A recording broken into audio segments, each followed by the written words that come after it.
Assalamualaikum warahmatullahi wabarakatuh. Waalaikumsalam warahmatullahi wabarakatuh. Ya, di sore hari ini, insya Allah, kita kelompok berapa nih? Kelompok 5. Kelompok 5 akan diskusi kasus terpilih yang merupakan tugas mata kuliah ekonomi mikro. Nah, yang pertama, pengenalan koordinator kelompok dan anggota. Ya, koordinator kelompok, saya sendiri namanya Wikan. Nah, kemudian anggota saya ada siapa nih? Kenalan dong. Ada saya, Wildan.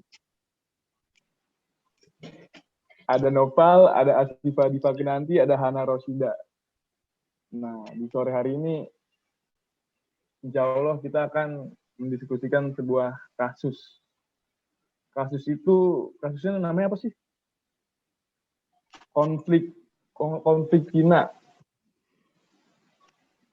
dalam konsep pemilikan ekonomi mikro Islam. Nah, mungkin yang pertama kita akan baca kasusnya ya. Baca kasusnya kita ganti-gantian. Kita sudah mempunyai kasus ya yang akan kita diskusikan, yaitu merupakan konsep kepemilikan dalam perspektif ekonomi Islam. Ya, karena kita mata kuliahnya ekonomi mikro Islam ya, maka dimasukin ke konsep ekonomi mikro Islam lah pokoknya.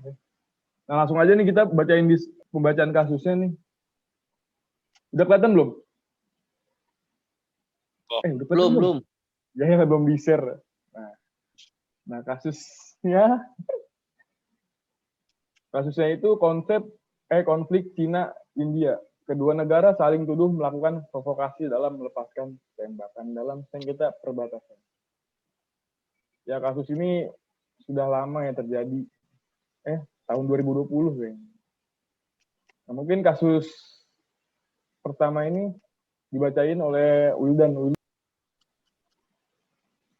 Yaitu pemerintah Cina menuduh pasukan India secara ilegal melintasi perbatasan di kawasan Himalaya yang disengketakan dan melepaskan tembakan peringatan provokatif ke arah pasukan tentara yang berpatroli.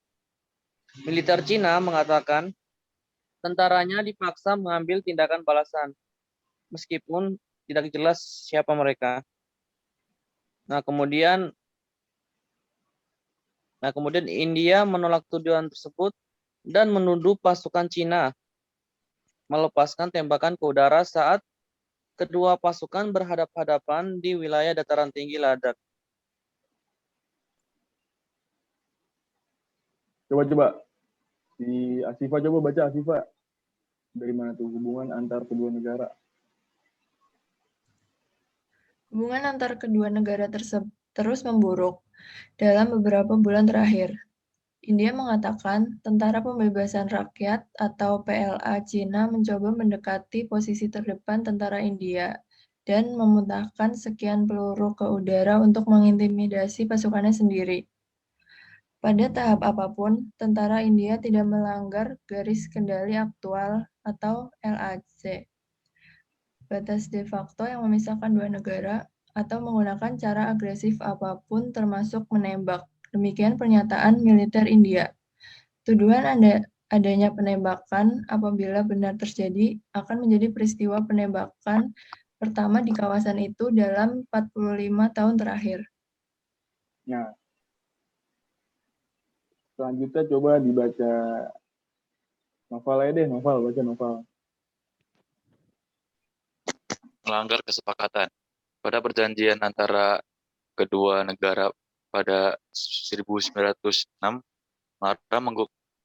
penggunaan senjata dan bahan peledak di area garis kendali aktual atau LAC, yaitu di kawasan perbatasan yang disengketakan, meskipun sebelumnya kedua pasukan telah beberapa kali bentrok di sana. Menurut media pemerintah Cina, Global Times, pasukan India secara ilegal melintasi LAC menuju wilayah pegunungan Senpao di dekat tepian Danau Pangong So, bagian selatan.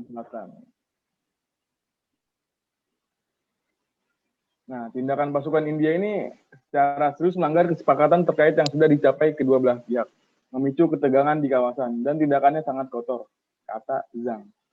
Tetapi pernyataan India menyebutkan bahwa tentaranya berkomitmen untuk menjaga perdamaian dan menambahkan mereka juga bertekad melindungi integritas dan kedaulatan negara dengan segala cara. Juru bicara PLA juga meminta India agar segera menghentikan pergerakan berbahaya, menarik pasukan tentaranya yang melintasi LAC, dan menghukum anggotanya yang melepaskan tembakan provokatif.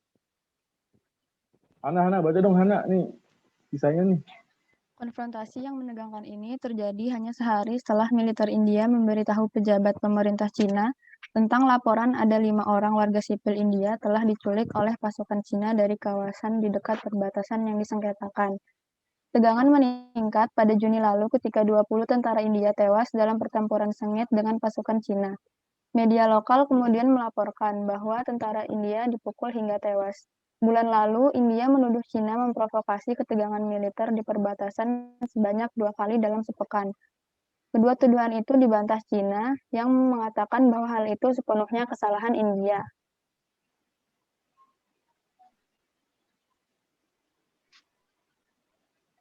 Infrastruktur utama di perbatasan India-Cina, proyek yang telah selesai atau dalam pembangunan.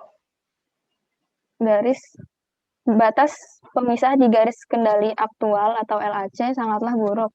Keberadaan sungai, danau, dan lapisan salju menyebabkan garis pemisah itu dapat bergeser.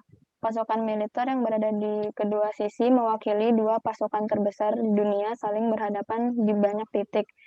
India menuduh Cina mengirim ribuan pasukan ke lembah Galwan di Ladakh. Mereka juga menuduh Cina menduduki 38.000 km persegi dari wilayahnya. Upaya perundingan yang sudah beberapa kali digelar dalam 3 dekade terakhir gagal menyelesaikan sengketa perbatasan. Kedua negara hanya berperang 1 kali, yaitu pada 1962 ketika India menderita kekalahan yang memalukan. Udah ya, abis ya? Ya udah, mau gimana? Nih, dari yang udah kita pelajarin di kuliah kita, kira-kira kasus ini masuknya konsep apa ya?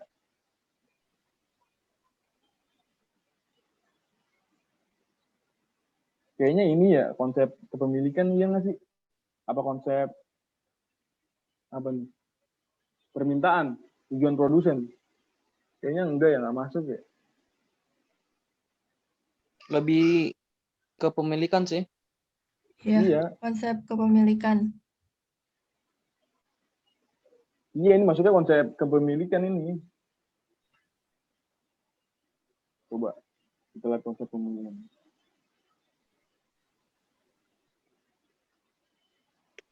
Lagian juga yang ada di situ tuh apa sih?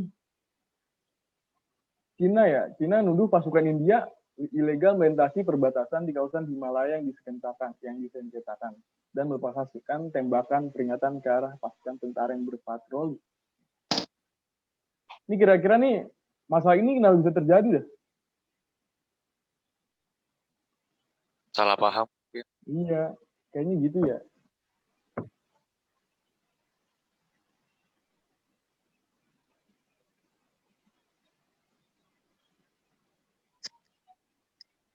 Nah, di situ juga, padahal dilihat dari ininya katanya ada yang melanggar kesepakatan deh. Kalau udah ada perjanjian antara kedua negara.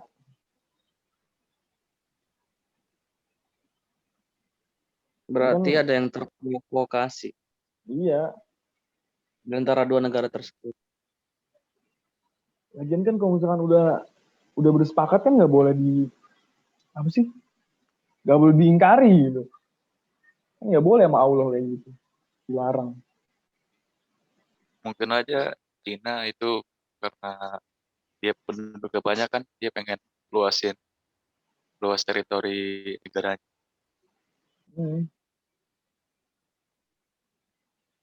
Tapi kan Cina udah negara besar gitu. Kurang puas apa ya? Dunia mulu yang kejar. ATI sih. Padahal Padahal di konsep kepemilikan itu bakal ditagih gitu. Apa sih namanya? Yang sudah kita lakukan di dunia oleh alam semesta tuh diminta pertanggungjawaban sama Allah di akhirat. Ini kan berarti alam semesta. Apa masuknya tanah itu alam semesta Allah kan? Iya benar. Iya benar. Kalau di konsep kepemilikan kan Allah pemilik mutlak dari alam semesta ini kan. Iya. Terus manusia juga cuman dikasih amanah sama tanggung jawab buat ngerawat alamnya doang. Padahal ya baik lagi ini kan kita kan manusia itu pemilik apa sih namanya pemilik relatif ya. Relatif. Kalau Allah kan pemilik iya Allah kan pemilik mutlak. Manusia pemilik relatif. Kalau pemilik kreatif berarti ya cuman diamanahin doang.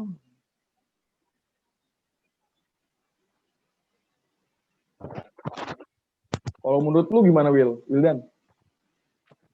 Jadi Konsep di ini kira-kira gimana? kasus tersebut ada dua negara yang saling tuduh menuduh untuk memperebutkan tanah di wilayah apa tadi?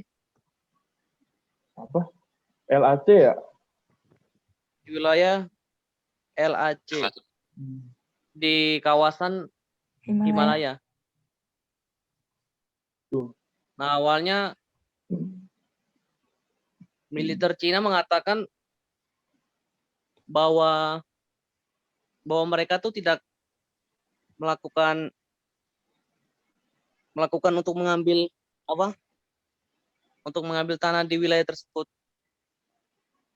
Nah, akhirnya dari Indianya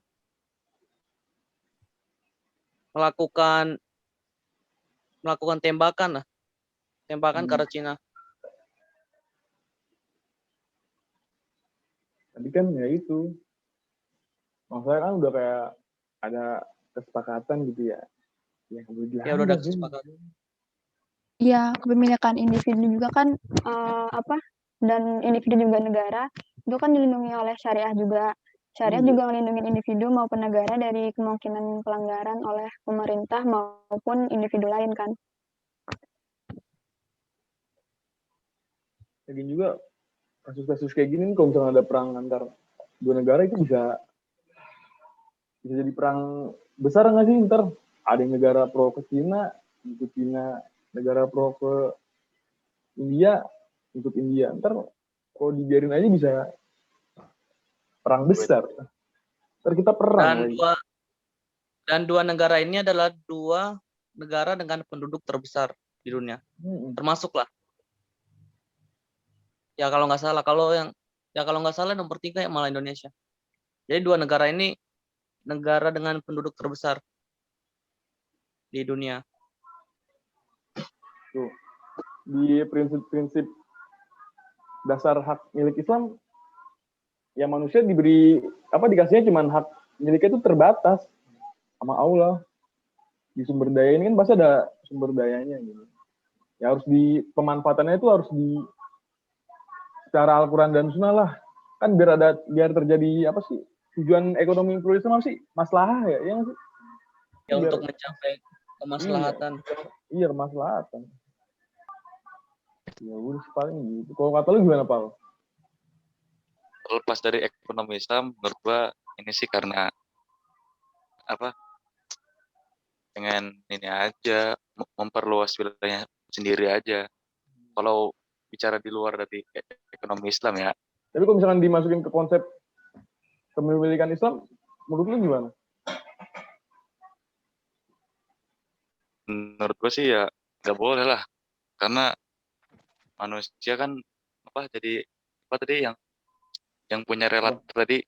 Iya, manusia kan hak miliknya cuma relatif gitu, kayak cuma dititipin dikasih amanah sama Allah aja megang. Iya, jadi kalau sama manusia mah harus saling ya respect aja lah. Kalau udah bikin perjanjian ya udah nggak usah melunjakin, itu aja. Berarti kalau kepemilikan ini hak milik umum apa hak milik negara sih? Negara lah. negara ya.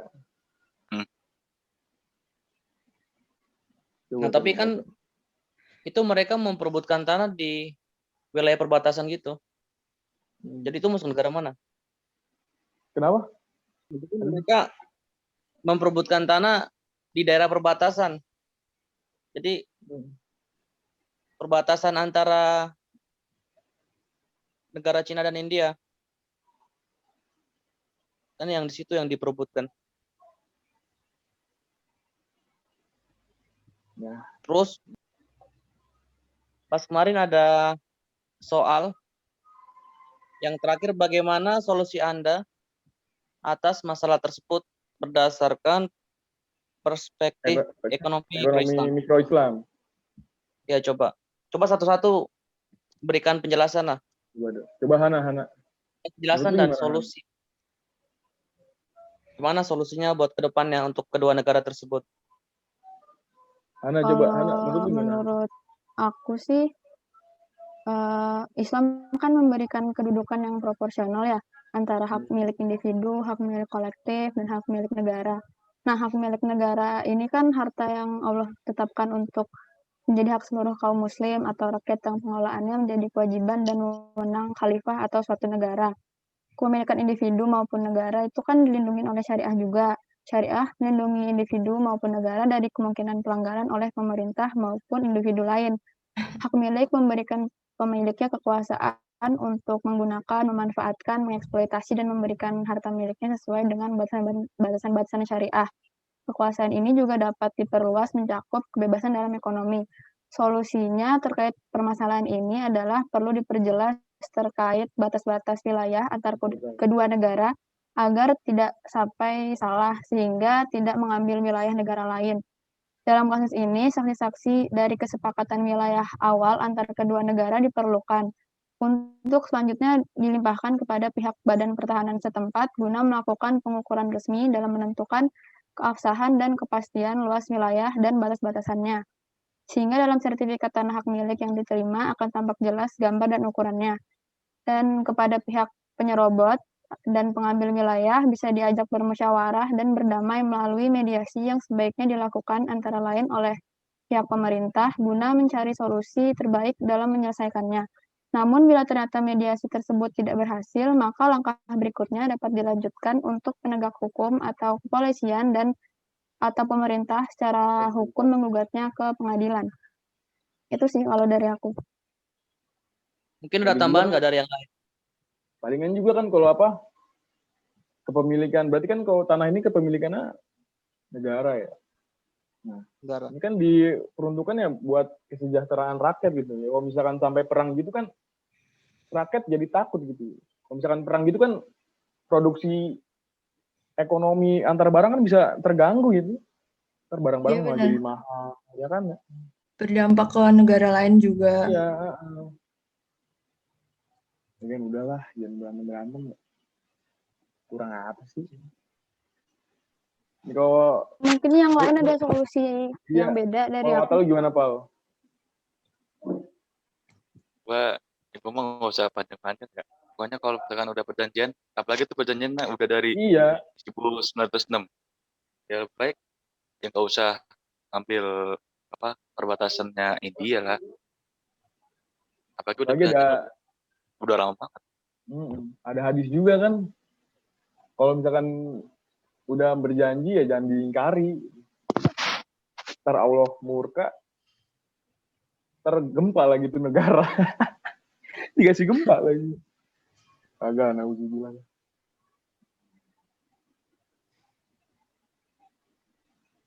Mana sih? Nah, itu kalau menurut aku sih dari Hana sih udah lengkap sih. Nah, udah lengkap. Terus, nah mungkin dari kedua negara atau orang tinggi di negara tersebut itu melakukan pertemuan dan membahas solusi Iya. biar terjadi perdamaian di negara tersebut. Dan yang penting tidak merugikan negaranya sendiri. Ya, jadi Cina nggak rugi, ya India juga nggak rugi. Ya agar tercipta masalah lah kan ya. Ya. Lagian cuma manusia dititipin kasih amanah doang ya. Ya udahlah, paling gitu. Kira-kira dari apa?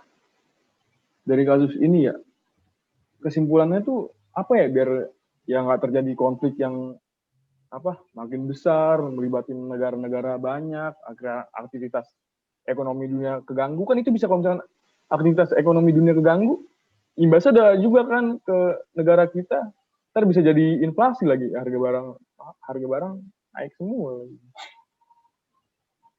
paling ya kira-kira kesimpulannya apa ya Jangan melanggar kesepakatan kali ya. iya Ya itu aja sih. habis itu kan Islam juga ada konsep Islam dalam konsep kepemilikannya juga ada apa diperuntukkan untuk kesejahteraan masyarakat. Kalau misalkan perang gini kan masyarakatnya takut.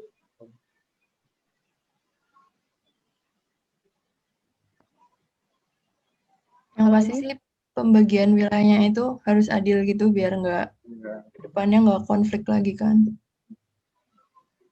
Ya, itu bisa juga. Terus kepada pihak yang penyerobotnya bisa diadilin juga sih kalau emang terbukti dia yang salah. Ya harus dicarilah pokok permasalahannya tuh jangan sampai lebar gitu. Harus dicari yang provokator yang membuat masalah tersebut. Ya berarti kesimpulan kita ya paling itu ya. Jangan nganggar, Jangan melanggar kesepakatan. nah, jangan janji-janji doang. Bagi janji manis ya. Ya Allah, itu parah ya Allah. Janganlah, jangan nggak boleh. Jangan melanggar kesepakatan sama ya manusia kan cuma diberikan diamanin Allah buat itu menjaga alam semesta. Jadi kalau gitu jangan lupa lah nilai keislamannya ya. Mungkin itu aja ya Iya. diskusi kita. Kalau kita ya paling gitu aja. Mungkin biar bagus, mungkin biar kedepannya kita lebih bagus lagi. Kalau banyak kesalahan dari kelompok. Yaudah ya paling itu aja dari kelompok 5 ini apa kelompok kita namanya? Coklat. Yaudah ya paling itu nih dari kesimpulan dari kelompok kita ya semoga konfliknya ya nggak melebar lah nggak meluas sebentar kan jadi perang besar gitu. Nggak melebar dan mendapatkan solusi terbaik dari dari kedua negara tersebut. Mungkin diskusi kita sampai di sini semoga bermanfaat untuk kita semua dan para pendengar Amin. yang mau mendengar.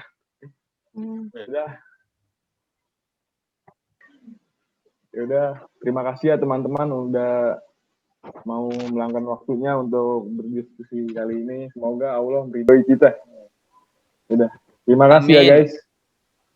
Makasih. Assalamualaikum. Waalaikumsalam.